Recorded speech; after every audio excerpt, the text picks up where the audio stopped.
Como eu Como é que cobri foi? no Globo também algumas pautas de direitos humanos, eu fiz algumas matérias sobre adoção.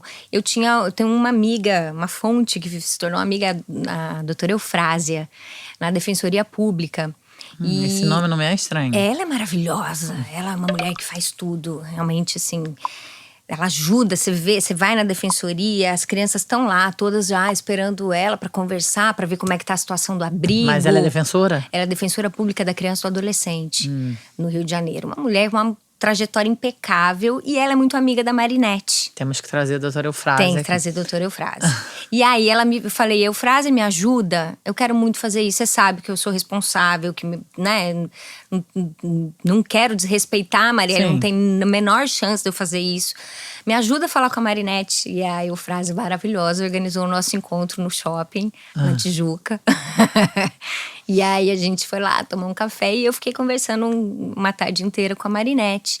E foi maravilhoso, assim. E foi muito louco, porque a Marinette chegou ao shopping e na entrada tinha encontrado uma família que a reconheceu e que foi cumprimentá-la e disse: a gente perdeu recentemente um ente querido e a gente pensa em você, como é que você se sentiu? E ela então chegou na entrevista comigo já emocionada. Sim. Ela falou, isso acontece o tempo inteiro. Também acontecem coisas ruins, ofensas, mas isso acontece também. E aí ela me contou, foi lindo, porque ela me contou desde o parto da Marielle. A mantinha que envolvia a Marielle, que era uma mantinha de gorgurão com passafita rosa, que foi feita pela família da Paraíba e veio, essa história que eu conto no primeiro capítulo, essa mantinha percorreu, saiu lá da Paraíba, veio na mala da avó, atravessou o Rio São Francisco até chegar ao Complexo da Maré, onde eles já moravam.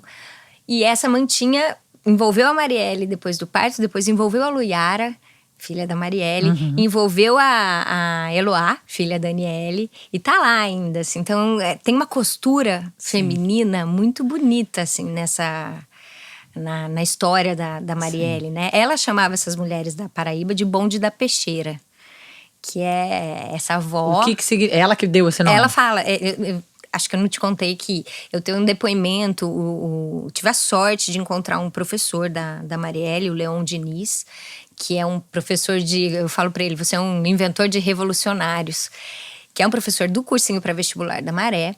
E ele se tornou muito... Que foi o cursinho que ela fez antes de entrar no vestibular da PUC. Exatamente. Esse cursinho não era só um cursinho pré-vestibular, os professores falavam ali sobre o lugar daquelas pessoas que elas estavam ocupando na cidade para criar uma visão crítica sobre o que está acontecendo. Então, assim, você tem que ocupar a cidade. É muito emocionante, né, saber que isso acontece. Nossa, eu me emocionava. Isso, assim, essa narrativa, eu fui caminhar na Maré. Ele dá aula no cursinho pré-vestibular da Maré. Hoje em Ainda dia, eu não sei mais, mas ele já dava naquela época no pré-vestibular da Mangueira, que foi o primeiro pré-vestibular comunitário do Rio. E aí, com esse grupo, que hoje tem a Redes da Maré, com muita gente maravilhosa, foda demais ali, eles criaram o pré-vestibular da Maré. E esse pré-vestibular não é só aula do cursinho ali, sempre aprender física. Tinha aula sobre ditadura militar. Então tinha um aulão da ditadura que os alunos eram convidados a participar,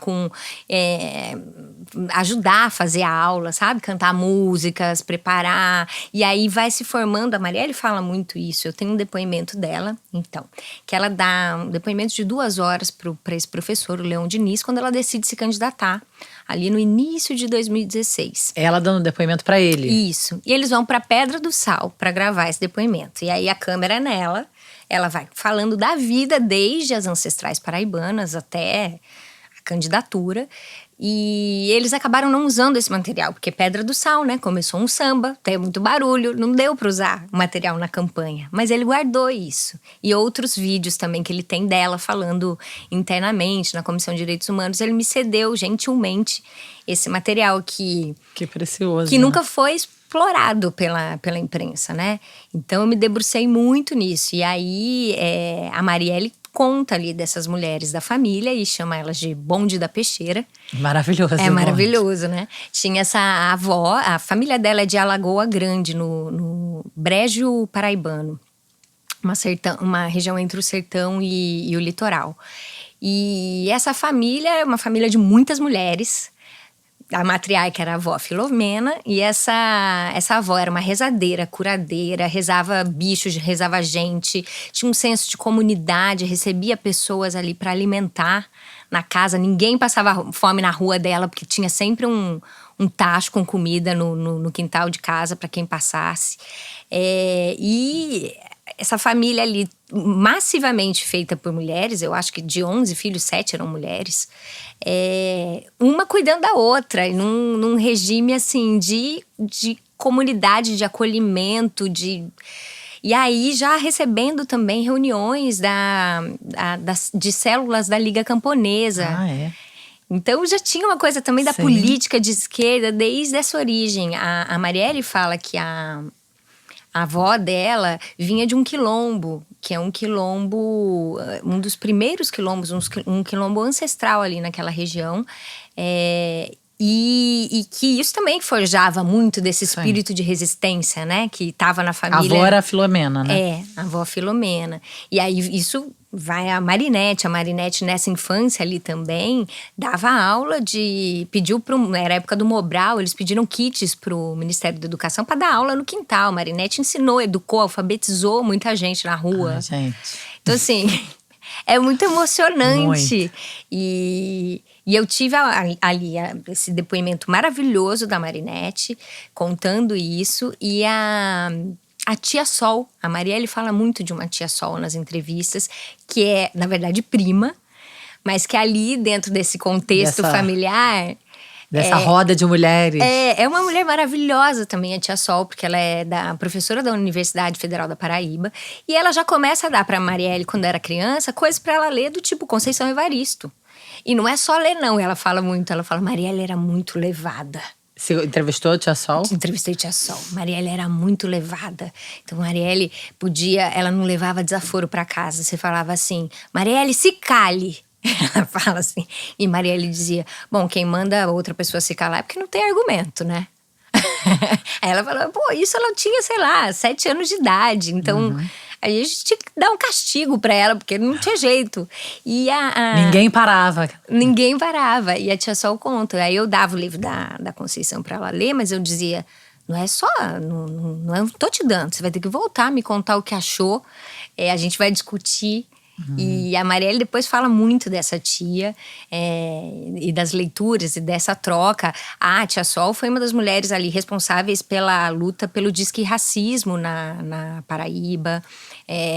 Inseriu a discussão da mulher negra na Universidade Federal da Paraíba também. Levava mulheres negras, a própria Conceição Evaristo, para falar lá na faculdade. Então, assim, a gente pensa que… Você fala, não, a Marielle estudou isso, a Marielle… Não, e tipo, que sorte, né? Uma mulher assim, que né, veio de um lugar pobre como a favela, né?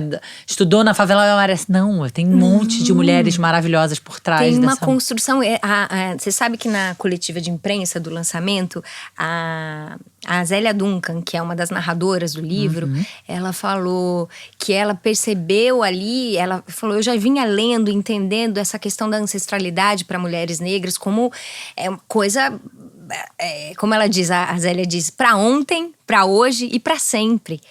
E aí, quando ela lê, ela fala, quando eu li essa história das ancestrais da Paraíba, eu fui me dando conta de que é isso, assim, a Marielle tinha uma ancestralidade desse nível de potência. Tenta direito, garota.